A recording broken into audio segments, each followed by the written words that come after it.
ಎಲ್ಲರಿಗೂ ನವರಾತ್ರಿ ಹಬ್ಬದ ಹಾರ್ದಿಕ ಶುಭಾಶಯಗಳು. ನವರಾತ್ರಿ ಹಬ್ಬ ಅಂದ ತಕ್ಷಣ ನಮ್ಮ ಭಾರತ ದೇಶದ ಸನಾತನ ಸಂಪ್ರದಾಯದ ಅನೇಕ ವಿವಿಧ ರೀತಿಯ ಆಚರಣೆಗಳು ನಮಗೆ ನೆನಪಾಗುತ್ತೆ. ಅದರಲ್ಲೂ ನಾವು ಆಚರಿಸುವಂಥ ಹಬ್ಬಗಳ ಪೈಕಿ ಈ ದಸರಾ ಹಬ್ಬ ತುಂಬ ಮುಖ್ಯ ಅಂತನಿಸುತ್ತೆ. ಆಶ್ವೀಜ ಮಾಸದ ಪಾಡ್ಯದಿಂದ ನವಮಿಯವರೆಗೆ ನವರಾತ್ರಿ ಕಾರ್ಯಕ್ರಮ. ವಿಜಯದಶಮಿ ದಿನ ನಾವು ನವರಾತ್ರಿಯ ಕೊನೆಯ ದಿನವನ್ನು ಆಚರಿಸ್ತೀವಿ. ಇಡೀ ದೇಶದಲ್ಲಿ ಬೇರೆ ಬೇರೆ ರೀತಿಯಲ್ಲಿ ನವರಾತ್ರಿ ಹಬ್ಬ ಆಚರಣೆ ಮಾಡ್ತೀವಿ. ಅದರಲ್ಲೂ 9 ದಿನಗಳ ಕಾಲ ಜಗನ್ಮಾತೆಯ ವಿವಿಧ ಅವತಾರಗಳನ್ನು ನಾವು ಆರಾಧಿಸ್ತಾ ಬರ್ತೀವಿ. ಇದನ್ನು ಶಕ್ತಿ ದೇವತೆಯ ಆರಾಧನೆ ಅಂತ ಕೂಡ ನಮ್ಮ ಭಾರತದ ಎಲ್ಲ ಭಾಗಗಳಲ್ಲೂ ಆಚರಿಸ್ತಾ ಬರ್ತಾ ಇದ್ದಾರೆ. ಶರನ್ನವರಾತ್ರಿ ಅಂತ ಕೂಡ ನಾವು ಅಂತೀವಿ. ಒಂದು ಚೈತ್ರ ನವರಾತ್ರಿ, ವಸಂತ ಮಾಸದಲ್ಲಿ ಬರುವಂತಹ ಚೈತ್ರ ನವರಾತ್ರಿ ಒಂದು, ಶರನ್ನವರಾತ್ರಿ ಈಗ ಬರುವಂತಹ ಅಂದರೆ ನಮ್ಮ ಸೆಪ್ಟೆಂಬರ್ ಅಕ್ಟೋಬರ್ ಕಾಲದಲ್ಲಿ ಬರುವಂತಹ ಒಂದು ನವರಾತ್ರಿ. 2 ರೀತಿಯ ನವರಾತ್ರಿಗಳನ್ನು ನಾವು ಆಚರಿಸ್ತೀವಿ. ಸಾಮಾನ್ಯವಾಗಿ ಚೈತ್ರದ ನವರಾತ್ರಿ ಉತ್ತರ ಭಾರತದಲ್ಲಿ ಪ್ರಸಿದ್ಧಿಯಾದರೆ ಶರನ್ನವರಾತ್ರಿ ದಕ್ಷಿಣ ಭಾರತದಲ್ಲಿ ತುಂಬ ಪ್ರಸಿದ್ಧಿಯಾದಂಥ ಹಬ್ಬ. ನಮ್ಮ ಶ್ರೇಷ್ಠ ಪರಂಪರೆಗಳಲ್ಲಿ ಪ್ರತಿ ಹಬ್ಬವೂ ಕೂಡ ತುಂಬ ಮುಖ್ಯ ಅಂತನಿಸುತ್ತೆ. ಯಾಕೆಂದರೆ ಇದು ಬರೀ ಹಬ್ಬ ಆಚರಣೆಗೆ ಮಾತ್ರ ಸೀಮಿತ ಅಲ್ಲ, ಅದು ನಮ್ಮ ದೇಶದ ಪರಂಪರೆಯನ್ನು, ಸಂಸ್ಕೃತಿಯನ್ನು, ಸಂಪ್ರದಾಯವನ್ನು ಎತ್ತಿ ಹಿಡಿಯುವಂತಹ ಒಂದು ಆಚರಣೆ ಅಂತ ನಾವು ನಂಬ್ಕೊಂಡು ಬಂದಿದ್ದೀವಿ. ಬೇರೆ ಯಾವುದೇ ವಿಶ್ವದ ಬೇರೆ ಯಾವುದೇ ಭಾಗದಲ್ಲಿ ಇಲ್ಲದೇ ಇರುವಂತಹ ಆಚರಣೆಗಳು ನಮ್ಮ ದೇಶದಲ್ಲಿದೆ. ಅದು ಒಂದು ಹೆಮ್ಮೆ ವಿಷಯ, ಜೊತೆಗೆ ಒಂದು ವಿಶೇಷನೂ ಕೂಡ ಹೌದು. ನವರಾತ್ರಿ ವಿಜಯನಗರದ ಕಾಲದಲ್ಲಿಂದ ಆಚರಿಸ್ಕೊಂಡು ಬಂದಿದ್ದಾರೆ ಅಂತ ನಮ್ಮ ಇತಿಹಾಸ ಹೇಳುತ್ತೆ. ವಿಜಯನಗರದ ಅರಸರು ಅವರ ವಿಜಯದ ಗೆಲುವನ್ನು ಸಂಭ್ರಮದಿಂದ ಆಚರಿಸೋದಕ್ಕೋಸ್ಕರ ಮಾಡಿದಂಥ ಹಬ್ಬ ಈ ವಿಜಯದಶಮಿ. ಜೊತೆಗೆ ಚಾಮುಂಡೇಶ್ವರಿಯ ಅವತಾರ ಆಗಿದ್ದು ಕೂಡ ಇದೇ ಕಾಲದಲ್ಲಿ ಅಂತ ನಮ್ಮ ಪುರಾಣದ ಪ್ರಕಾರ ನಾವು ನಂಬ್ಕೊಂಡು ಬಂದಿದ್ದೀವಿ. ಅಂದರೆ ಮಹಿಷಾಸುರನ ಒಂದು ವಧೆ ಯಾವಾಗ ಆಯಿತು ಆವಾಗ ಮಹಿಷಾಸುರ ಮರ್ದಿನಿ ಆದಲು ದಶಮಿಯ ದಿನ ಅಂತ. ಆ ಐತಿಹ್ಯದ ಪ್ರಕಾರ ಮಹಿಷಾಸುರ ತುಂಬ ದೌರ್ಜನ್ಯವನ್ನು, ಹಿಂಸೆಯನ್ನು ಮಾಡೋದಕ್ಕೆ ಶುರು ಮಾಡ್ದ. ಮೊದಲಿಂದ ಕಾಲದಿಂದಲೂ ರಾಕ್ಷಸರು ನಮ್ಮ ಎಲ್ಲ ಪರಂಪರೆ ಮೇಲೆ, ಆಚರಣೆ ಮೇಲೆ ಅವರ ದೌರ್ಜನ್ಯ ಮಾಡ್ತಲೇ ಬಂದಿರ್ತಾರೆ. ಯಾವಾಗ ಪ್ರಪಂಚದಲ್ಲಿ ಈ ಹಿಂಸೆ, ದೌರ್ಜನ್ಯ ಹೆಚ್ಚಾಗುತ್ತೋ ಆವಾಗ ಭಗವಂತನ ಅವತಾರ ಆಗುತ್ತೆ ಅಂತ ನಾವು ನಂಬ್ಕೊಂಡಿದ್ದೀವಿ. ದಶಾವತಾರವೂ ಇದೇ ನಂಬಿಕೆ ಮೇಲೆ ಇರೋದು. ಈ ಅವತಾರ ಆಗೋದಕ್ಕೆ ಕಾರಣ ಮಹಿಷಾಸುರ. ಇಲ್ಲಿ ಜಗನ್ಮಾತೆ ಅವತಾರವೆತ್ತಾಳೆ. ಯಾವುದೇ ದೇವಾನುದೇವತೆಗಳಿಂದ ನನಗೆ ಸಾವು ಬರಬಾರ್ದು ಅಂತ ಮಹಿಷಾಸುರ ಬ್ರಹ್ಮನ ಬಳಿ ವರ ಪಡೆದಿರ್ತಾನೆ. ಹಾಗಾಗಿ ಹೆಣ್ಣಿನಿಂದ ಮಾತ್ರ ಅವನ ವಧೆ ಸಾಧ್ಯ ಅಂತ ಎಲ್ಲ ದೇವತೆಗಳಿಗೂ ಗೊತ್ತಿರುತ್ತೆ. ಎಲ್ಲ ದೇವತೆಗಳನ್ನು ಅವನು ಸೋಲಿಸಿ ಆಗಿರುತ್ತೆ. ಆವಾಗ ಮಹಿಷಾಸುರನನ್ನು ವಧೆ ಮಾಡೋದಕ್ಕೋಸ್ಕರನೇ ಎಲ್ಲ ದೇವತೆಗಳು, ತ್ರಿಮೂರ್ತಿಗಳು ಬ್ರಹ್ಮ, ವಿಷ್ಣು, ಮಹೇಶ್ವರರು ಅವರ ಚೇತನವನ್ನು ಆದಿಶಕ್ತಿಯಲ್ಲಿ ತುಂಬ್ತಾರೆ. 9 ದಿನಗಳ ಕಾಲ ಯುದ್ಧ ನಡೆಯುತ್ತೆ. 10ನೇ ದಿನ ಚಾಮುಂಡೇಶ್ವರಿಯಾಗಿ ಮಹಿಷಾಸುರನನ್ನು ವಧಿಸ್ತಾಳೆ ಜಗನ್ಮಾತೆ. ಈ 10 ದಿನಗಳ ಕಾಲ ನಾವು ಏನು ಈ ನವರಾತ್ರಿ ಆದಮೇಲೆ ದಶಮಿ ಅಂತ ಅಂತೀವಿ, ಇದರ ಒಂದು ಆಚರಣೆ ಅಂತ ನಮ್ಮ ಪುರಾಣ ಹೇಳುತ್ತೆ. ಜೊತೆಗೆ ರಾಮಾಯಣದಲ್ಲಿ ಬರುವಂತಹ ರಾವಣನನ್ನು ವಧಿಸಿದ್ದು ಕೂಡ ವಿಜಯದಶಮಿ ದಿನದಂದೇ ಅಂತ ನಮ್ಮ ಪುರಾಣ ಹೇಳುತ್ತೆ. ದಶಹರ ಅಂದರೆ 10 ದಶಕಂಠದ ರಾವಣನನ್ನು ರಾಮ ಸಂಹಾರ ಮಾಡಿದ ದಿನ, ಅದು ದಸರಾ ಹಬ್ಬವಾಗಿ ಬಂದಿದೆ.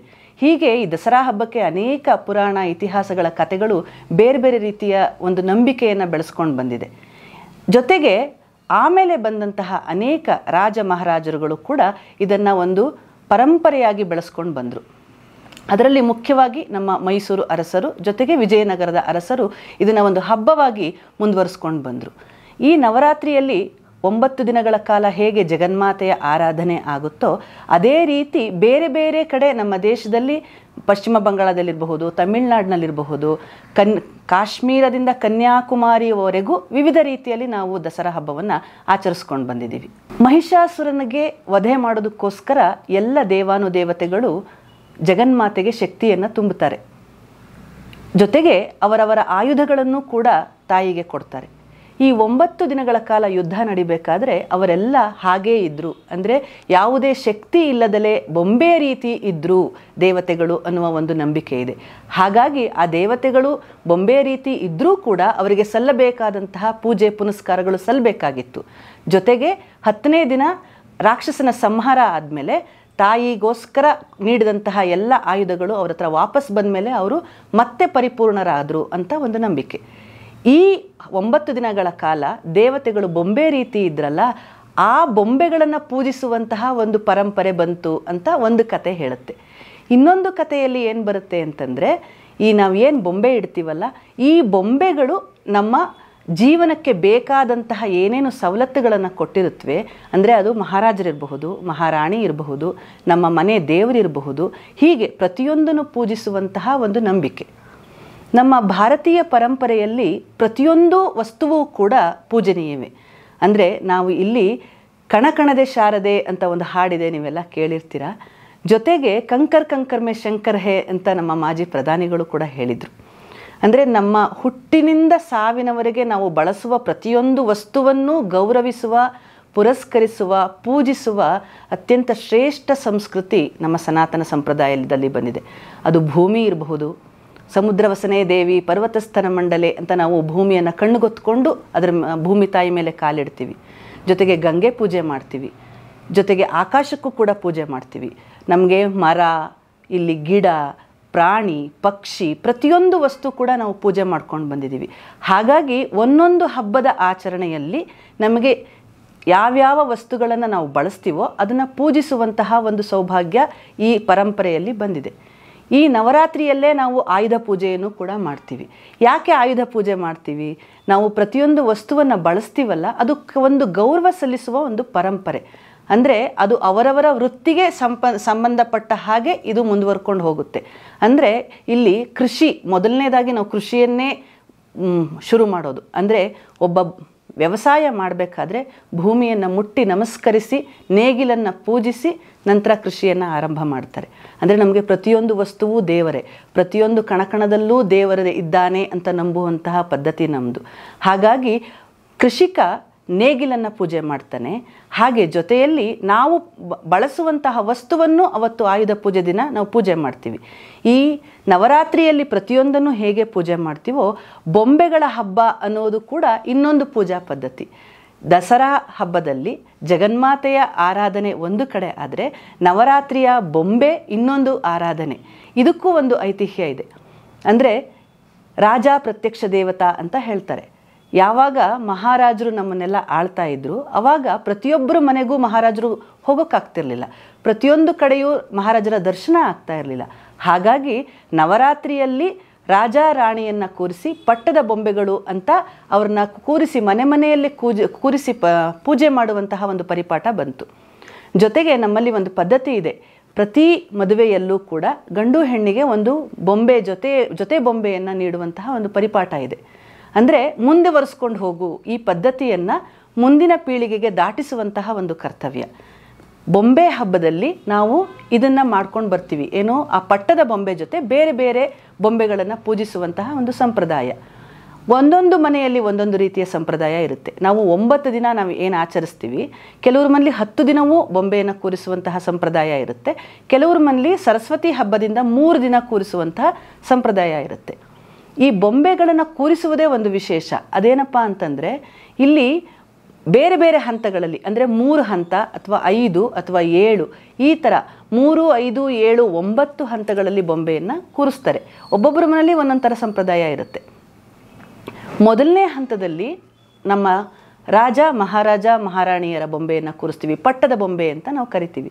ಆ ಪಟ್ಟದ ಬೊಂಬೆಯ ಜೊತೆಗೆ ನಮ್ಮ ಮನೆ ದೇವರು, ಯಾವ ದೇವರನ್ನು ನಾವು ಮನೆ ದೇವರು ಅಂತ ಪೂಜೆ ಮಾಡ್ತೀವೋ ಆ ಮನೆ ದೇವರನ್ನ ಬೊಂಬೆಗಳನ್ನು ಕೂರಿಸ್ತೀವಿ. ಜೊತೆಗೆ ಗಣಪತಿ. ಎಲ್ಲದಕ್ಕಿಂತ ಮುಖ್ಯವಾಗಿ ಪಾಡ್ಯದ ದಿನ ಕಲಶ ಸ್ಥಾಪನೆ ಆಗುತ್ತೆ.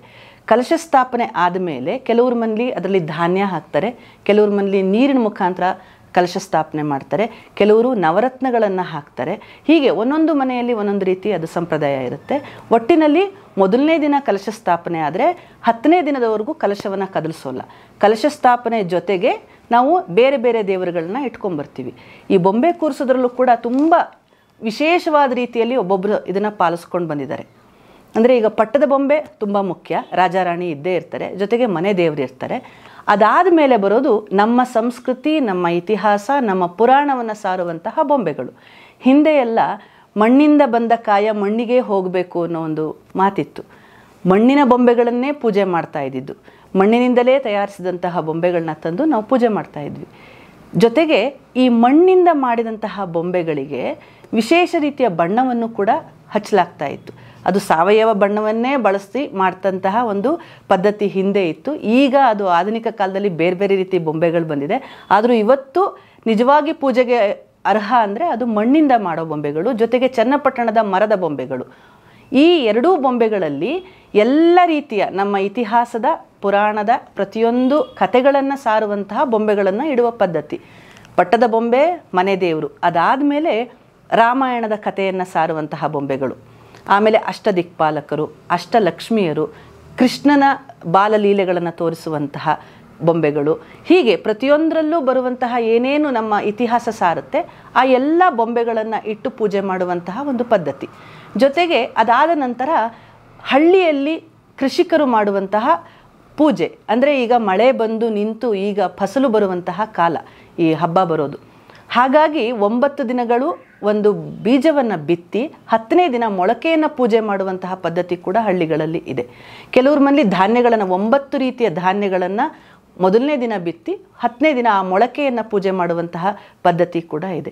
ಈ ಬೊಂಬೆಗಳಾದ ನಂತರ ಮನೆಯಲ್ಲಿರುವಂತಹ ಬೊಂಬೆಗಳು, ನಾನು ಆಗಲೇ ಹೇಳಿದೆ, ನಮ್ಮ ಭಾರತೀಯ ಪರಂಪರೆಯಲ್ಲಿ ನಾವು ಬಳಸುವಂತಹ ಪ್ರತಿಯೊಂದು ವಸ್ತುವನ್ನು ಗೌರವಿಸುವ ಪೂಜಿಸುವ ಪದ್ಧತಿ ಇದೆ. ಮಕ್ಕಳು ಬಳಸುವಂತಹ ಬೊಂಬೆಗಳಿರಬಹುದು ಅಥವಾ ಮನೆಯಲ್ಲಿ ನಾವು ಉಪಯೋಗಿಸುವ ಬೇರೆ ರೀತಿ ಪದಾರ್ಥಗಳನ್ನು ಪೂಜೆ ಮಾಡುವಂತಹ ಪದ್ಧತಿ. ಈ ನವರಾತ್ರಿಯಲ್ಲಿ ಸರಸ್ವತಿ ಪೂಜೆಯ ದಿನ ನಾವು ಓದುವಂತಹ ಪುಸ್ತಕವನ್ನು ಪೂಜೆ ಮಾಡ್ತೀವಿ ಬೊಂಬೆ ಜೊತೆ ಇಟ್ಟು. ಜೊತೆಗೆ ಸಂಗೀತಗಾರರಿದ್ದರೆ ಅವರು ಬಳಸುವಂತಹ ವಾದ್ಯಗಳನ್ನು ಇಟ್ಟು ಪೂಜೆ ಮಾಡ್ತಾರೆ.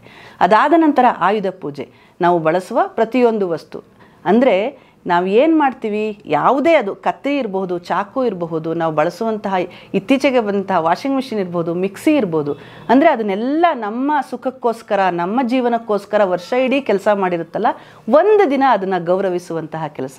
ಎಂಥ ಶ್ರೇಷ್ಠವಾದ ಮನಸ್ಥಿತಿ ಅಲ್ವಾ. ನಿಜವಾಗಿ ನಾವು ಯಾರನ್ನು ಗೌರವಿಸಬೇಕು ಅಂದರೆ ಎದುರಿಗಿರುವ ಪ್ರತಿಯೊಂದನ್ನು ಗೌರವಿಸಬೇಕು ಅಂತ ಹೇಳಿಕೊಡುವಂತಹ ಈ ಪರಂಪರೆ ಮುಂದಿನ ಪೀಳಿಗೆಗೆ ದಾಟಿಸಬೇಕು. ಹಾಗಾಗಿ ಈ ಬೊಂಬೆ ಹಬ್ಬದಲ್ಲಿ ಮಕ್ಕಳಿಗೆ ತುಂಬ ಪ್ರಾಮುಖ್ಯತೆ. ಮಕ್ಕಳನ್ನೇ ಕೂರಿಸಿ ಈ ಬೊಂಬೆ ಇಡುವಂತಹ ಪದ್ಧತಿ. ನಾವೆಲ್ಲ ಚಿಕ್ಕವರಿದ್ದಾಗ 15 ದಿನ ಮುಂಚೆ ತಯಾರಿ ಆರಂಭ ಆಗೋದು. ಬೊಂಬೆಗೆ ಸೀರೆ ಉಡಿಸೋದು, ಬಣ್ಣದ ಪೇಪರ್ಗಳನ್ನು ತಂದು ಅದರಲ್ಲಿ ಬೇರೆ ಬೇರೆ ರೀತಿಯ ಬೊಂಬೆಗಳನ್ನು ಮಾಡುವುದು. ಅಂದರೆ ಮಕ್ಕಳಿಗೆ ಒಂದು ಪರಂಪರೆ ದಾಟಿಸುವುದರ ಜೊತೆಗೆ ಅವರ ಸೃಜನಶೀಲತೆಗೆ, ಅವರ ಕ್ರಿಯೇಟಿವಿಟಿಗೆ ಒಂದು ಅವಕಾಶ. ಮಕ್ಕಳು ಇದರಲ್ಲಿ ಬೆರೀಬೇಕು, ಆ ಹಬ್ಬದಲ್ಲಿ ಅವರು ಭಾಗಿಯಾಗಬೇಕು, ಅವರು ಆಚರಿಸುವುದನ್ನು ಕಲಿಬೇಕು.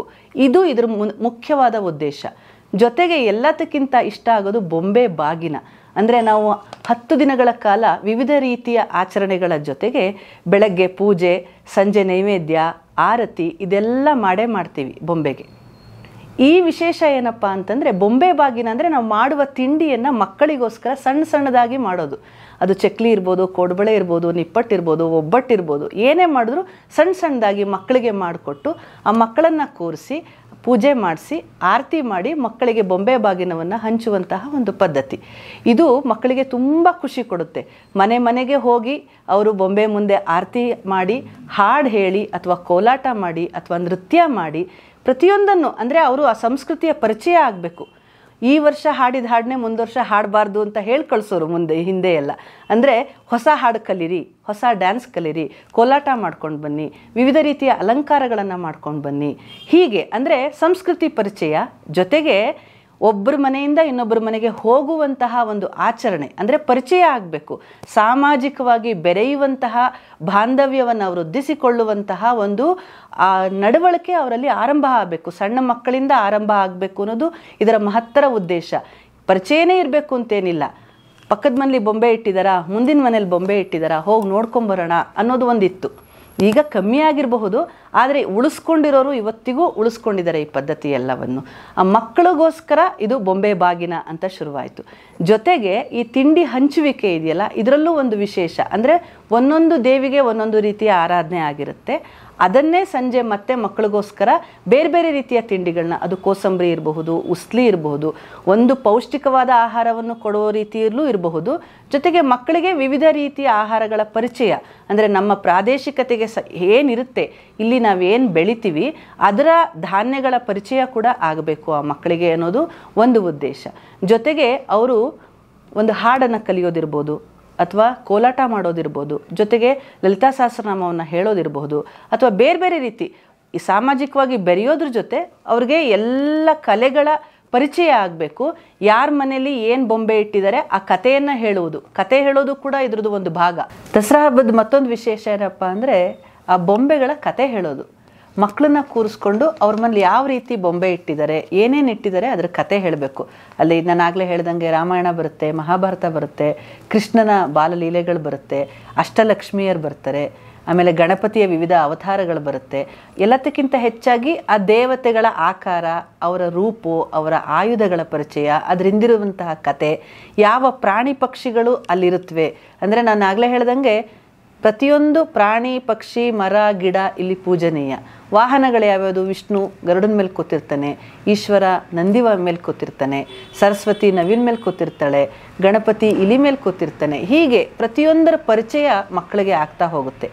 ಜೊತೆಗೆ ಕೆಲವ್ರ ಮನೇಲಿ ಏನು ಮಾಡಿರ್ತಾರೆ ಅಂದರೆ ಥೀಮ್ ವೈಸ್ ಬೊಂಬೆ ಕೊಡಿಸ್ತಾರೆ. ಅಂದರೆ ಒಂದು ವಿಷಯ ಇಟ್ಕೋತಾರೆ, ಪ್ರತಿ ವರ್ಷ ಒಂದೊಂದು ವಿಷಯಾಧಾರಿತವಾಗಿ ಅವರು ಒಂದು ಬೊಂಬೆ ಕೂರಿಸುವಂತಹ ಪದ್ಧತಿ. ಪ್ರತಿ ವರ್ಷವೂ ಅದು ಬೇರೆ ಬೇರೆ ಬೇರೆ ಚೇಂಜ್ ಆಗ್ತಾ ಹೋಗುತ್ತೆ. ಅಂದರೆ ಒಂದು ವರ್ಷ ಕೃಷಿ ತಗೋತಾರೆ, ವ್ಯವಸಾಯ ಅಂದರೆ ಯಾವ್ಯಾವ ರೀತಿ ಬೆಳೆಗಳನ್ನು ಬೆಳಿಬಹುದು ಅದನ್ನು ಅಲ್ಲಿ ಮಾಡಿ ತೋರಿಸುವಂತಹದ್ದು. ಇನ್ನೊಂದು ಕ್ರೀಡೆ ತಗೋಬಹುದು, ಯಾವುದಾದ್ರು ನಮ್ಮ ದೇಸಿ ಕ್ರೀಡೆಗಳು, ಕಬಡ್ಡಿ ಇರಬಹುದು, ಅಥವಾ ಈ ಥರ ಏನೋ ಒಂದು ಕ್ರೀಡೆಯನ್ನು ತೋರಿಸುವಂಥದ್ದು, ಇಲ್ಲ ಒಂದು ಸೈನಿಕರ ವೇಷವನ್ನು ತೋರಿಸುವಂಥದ್ದು. ಜೊತೆಗೆ ದಸರಾ ಅಂಬಾರಿ ಮೆರವಣಿಗೆ, ಮಹಾರಾಜರ ಆಸ್ಥಾನ, ಅಥವಾ ಒಂದು ಸಂಗೀತದ ಕಚೇರಿಯನ್ನು ತೋರಿಸೋದು. ಹೀಗೆ ಥೀಮ್ ವೈಸ್ ಈ ಬೊಂಬೆಗಳ ಜೊತೆ ಇನ್ನೊಂದು ವಿಶೇಷ ಏನಪ್ಪ ಅಂತಂದರೆ ಅವರವರ ವೃತ್ತಿಯನ್ನು ತೋರಿಸುವಂತಹ ಒಂದು ಬೊಂಬೆಗಳನ್ನು ಇಡೋದು. ಹಿಂದೆ ಎಲ್ಲ 4 ವರ್ಣಗಳು, ಯಾರ್ಯಾರು ಬ್ರಾಹ್ಮಣ, ಕ್ಷತ್ರಿಯ, ವೈಶ್ಯ, ಶೂದ್ರ, ಈ 4 ವರ್ಣಗಳನ್ನು ತೋರಿಸುವಂತಹ ಪದ್ಧತಿ ಕೂಡ ಬೊಂಬೆಯಲ್ಲಿ ಇತ್ತು. ಕ್ಷತ್ರಿಯನ ಕೆಲಸ ಏನು, ಅವನ ಆಯುಧಗಳೇನು, ಮಹಾರಾಜರು ಹೇಗೆ ಯುದ್ಧಕ್ಕೆ ಹೋಗ್ತಾ ಇದ್ರು, ಇದನ್ನು ಒಂದು ಥೀಮ್ ಮಾಡಿ ಆ ಬೊಂಬೆ ಜೋಡಿಸುವಂತಹ ಪದ್ಧತಿ. ದೇವಸ್ಥಾನಗಳನ್ನು, ಪೂಜಾ ಕೈಂಕರ್ಯಗಳನ್ನು ತೋರಿಸುವಂತಹ ಪದ್ಧತಿ. ಜೊತೆಗೆ ಕೃಷಿಯನ್ನು ತೋರಿಸೋದು.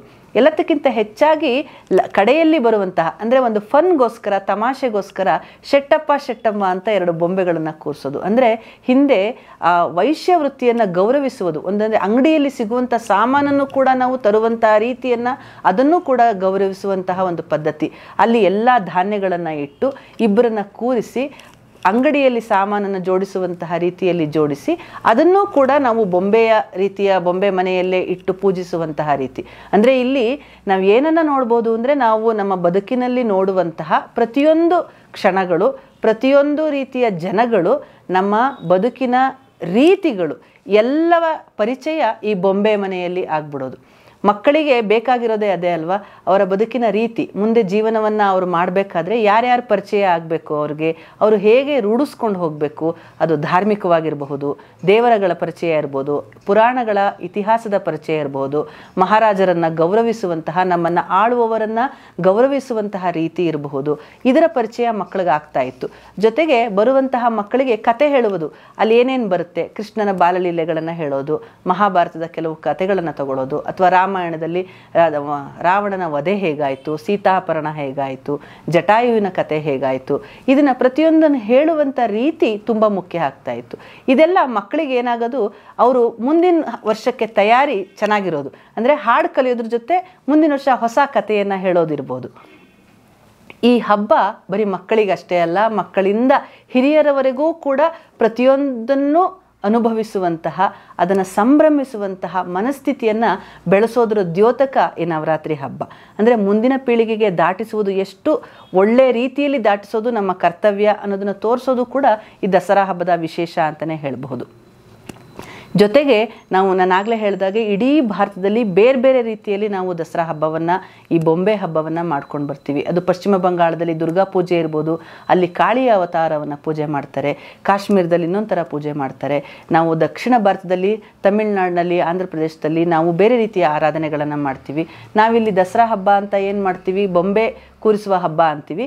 ಅದನ್ನು ಗೋಲುಪಡಿ ಅಂತ ತಮಿಳುನಾಡಲ್ಲಿ ಮಾಡ್ತಾರೆ. ಅಲ್ಲಿ ಇನ್ನೂ ವಿಶೇಷ ರೀತಿಯ ಆರಾಧನೆಗಳು ನಡೆಯುತ್ತೆ. ಯಾಕೆಂದರೆ ದೇವಸ್ಥಾನಗಳ ಜಾಸ್ತಿ ಇರೋದು ತಮಿಳುನಾಡಿನಲ್ಲಿ. ಎಲ್ಲ ದೇವತೆಗಳ ಅವತಾರಗಳನ್ನು ಕೂಡ ಅಲ್ಲಿ ಬೊಂಬೆ ಮಾಡಿ ಕೂರಿಸುವಂತಹ ಒಂದು ಪದ್ಧತಿ ಇದೆ. ಮುಂಚೆ ಎಲ್ಲ ತಮಿಳುನಾಡಿಂದನೇ ಬೊಂಬೆ ಬರ್ತಾ ಇತ್ತು. ಈಗ ನಮ್ಮ ಕರ್ನಾಟಕದಲ್ಲೂ ಕೂಡ ಈ ಬೊಂಬೆಗಳ ಒಂದು ತಯಾರಿ ಚೆನ್ನಾಗಿದೆ. ನೋಡಿ, ಹಬ್ಬದ ಹಿಂದೆ ಇನ್ನೊಂದು ವಿಶೇಷ ಇರುತ್ತೆ. ಎಷ್ಟು ಜನಕ್ಕೆ ಇಲ್ಲಿ ವೃತ್ತಿನಿರತರಿಗೆ ಅವಕಾಶ ಸಿಗುತ್ತೆ. ಬೊಂಬೆ ಮಾಡುವುದರಿಂದ ಹಿಡಿದು ಪೂಜೆ ಮಾಡುವುದರಿಂದ ಅದನ್ನು ಜೋಡಿಸೋದು, ಜೊತೆಗೆ ಈಗ ಬರ್ತಾ ಇರುವಂತಹ ವಿಶೇಷ ಆಧುನಿಕ ರೀತಿಯ ಬೊಂಬೆಗಳನ್ನು ಜೋಡಿಸೋದು ಇರಬಹುದು. ಒಂದು ಹಬ್ಬ ಅಂದರೆ ಅಲ್ಲಿ ಎಲ್ಲವನ್ನ ಒಳಗೊಂಡು ಎಲ್ಲವನ್ನ ಸಂಭ್ರಮಿಸುವಂತಹ ಅದೊಂದು ವಾತಾವರಣ ಸೃಷ್ಟಿಯಾಗುತ್ತಲ್ಲ, ಅದು ನಮ್ಮ ಭಾರತೀಯ ಪರಂಪರೆಯ ಅತ್ಯುನ್ನತವಾದ ಶ್ರೇಷ್ಠವಾದ ಒಂದು ಪದ್ಧತಿ ಅಂತ ಹೇಳಬಹುದು. ಜೊತೆಗೆ ಈ ಬೊಂಬೆ ಹಬ್ಬ ಎಲ್ಲ ಕಡೆಯ ದಿನ ಏನು ನಾವು ಮಾಡ್ತೀವಿ, ಆಯುಧ ಪೂಜೆ ಆದಮೇಲೆ ವಿಜಯದಶಮಿ ದಿನ ಸಂಜೆ ಪೂಜೆ ಮಾಡಿ ಅದನ್ನು ಕದಲಿಸೋದು ಅಂತ ಹೇಳ್ತಾರೆ. ಅಂದರೆ ಶಯನೋತ್ಸವ ಅವತ್ತು ಆ ಬೊಂಬೆ, ನಾವು ಪಟ್ಟದ ಬೊಂಬೆ ಇಟ್ಟಿರ್ತೀವಲ್ಲ, ಅದನ್ನು ಕದಲಿಸೋದು, ಅದನ್ನು ಸ್ವಲ್ಪ ಅಲ್ಲಾಡಿಸಿ ಕಲಶವನ್ನು ಸ್ವಲ್ಪ ಕದಲಿಸಿ ಮಹಾರಾಜ ಮಹಾರಾಣಿ ಪಟ್ಟದ ಬೊಂಬೆಗಳನ್ನು ಮಲಗಿಸೋದು. ಅವತ್ತು ಅದಕ್ಕೆ ಶಯನೋತ್ಸವದ ಹಾಡುಗಳನ್ನು ಹಾಡಿ ಆರತಿ ಮಾಡಿ ಅದನ್ನು ತೂಗಿ ತೊಟ್ಟಿಲು ಹಾಕಿ ತೂಗಿ ಅವತ್ತು ಮಲಗಿಸಲಾಗುತ್ತೆ. ಜೊತೆಗೆ ಪಾಡ್ಯದಿಂದ ದಶಮಿಯವರೆಗೆ ನಾವು ಏನೇನು ಮಾಡ್ಕೊಂಡು ಬಂದಿರ್ತೀವಿ ಅವತ್ತು ಅದನ್ನು ಸಂಪನ್ನಗೊಳಿಸುವಂತಹ ಕ್ರಿಯೆ ಅವತ್ತು ಸಂಜೆ ನಡೆಯುತ್ತೆ. ಜೊತೆಗೆ ಅವತ್ತು ಶಮಿ ಪೂಜೆ ಕೂಡ ಮಾಡಲಾಗುತ್ತೆ. ನಾವು ಬನ್ನಿ ಮರದ ಎಲೆಗಳನ್ನು ತಂದು ಪ್ರತಿಯೊಬ್ಬರಿಗೂ ಅವತ್ತು ಸಂಜೆ ಕೊಟ್ಟು ಬನ್ನಿ ಕೊಟ್ಟು ಒಳ್ಳೆ ಮಾತಾಡಿ ಅಂತ ಹೇಳ್ತಾರೆ. ಅಂದರೆ ಇಡೀ ಹಬ್ಬ ಒಂದು ಒಳ್ಳೆ ಮಾತಿನೊಂದಿಗೆ ಸಂಪನ್ನವಾಗಲಿ, ಕೊನೆಗೊಳ್ಳಲಿ ಅನ್ನುವಂತಹ ಒಂದು ಒಳ್ಳೆಯ ರೀತಿಯ ಆಲೋಚನೆ ಅವತ್ತು ಶಮಿ ಪೂಜೆಯೊಂದಿಗೆ ಆಗಿ ಅವತ್ತು ಬನ್ನಿ ಸೊಪ್ಪನ್ನು ಕೊಟ್ಟು ನಾವು ಅವತ್ತು ಆ ವಿಜಯದಶಮಿ ದಿನ ಜಗನ್ಮಾತೆಯನ್ನು ಚಾಮುಂಡೇಶ್ವರಿ ರೂಪದಲ್ಲಿ ಆರಾಧಿಸಿ ಅವತ್ತು ಹಬ್ಬವನ್ನು ಕೊನೆಗೂ ಮಾಡ್ತೀವಿ. ಈ ನಮ್ಮ ಪರಂಪರೆಯನ್ನು ಉಳಿಸುವ, ಬೆಳೆಸುವ ಜೊತೆಗೆ ಅದನ್ನು ಕಾಪಾಡಿಕೊಳ್ಳುವಂತಹ ಕರ್ತವ್ಯ ನಮ್ಮೆಲ್ಲರ ಮೇಲಿದೆ. ಮುಂದೆಯೂ ಕೂಡ ಈ ಹಬ್ಬಗಳನ್ನು ಸಂಭ್ರಮದಿಂದ ಆಚರಿಸೋಣ, ಮುಂದಿನ ಪೀಳಿಗೆಗೆ ಇದನ್ನು ದಾಟಿಸೋಣ. ಎಲ್ರಿಗೂ ಒಳ್ಳೆಯದಾಗಲಿ. ಮತ್ತೊಮ್ಮೆ ನವರಾತ್ರಿಯ ಹಬ್ಬದ ಶುಭಾಶಯಗಳು. ನಮಸ್ಕಾರ.